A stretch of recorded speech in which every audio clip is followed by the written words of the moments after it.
And Federal Reserve Chair Jerome Powell said Monday the central bank would take more drastic measures if it finds it necessary to slow inflation, including raising the federal funds rate at a more aggressive rate. Well, this comes just days after the Fed raised interest rates by 0.25% last week. Many wondering how these changes could impact their lives. ABC4's Lena Takata joining us live from Salt Lake City with more on how the interest rate increase may impact the rising cost of homes. Lena?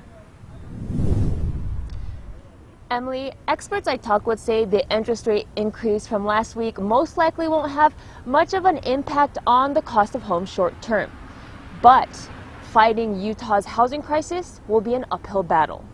The Federal Reserve raising that 0.25 point, it really was already what we call baked into the market. It's something they expected to happen. And so, that was really felt a few months ago. Inflation impacts housing costs, so fighting inflation by raising interest rates should bring down housing costs long term, according to Patrick Steenberg, owner of American Wholesale Loans, especially as federal officials forecast several more rate hikes this year. Getting people to borrow less or to not borrow at all, thereby, slowing down the demand, bringing a little bit of supply back and bringing things back into a balance. But Steenberg says here in Utah, the biggest issue driving up housing costs is a high demand and short supply. And with so many people looking to buy, combating inflation may not be enough to address the housing crisis. As mortgage rates go up, it will unfortunately price some people out, which will bring down demand to a certain percentage.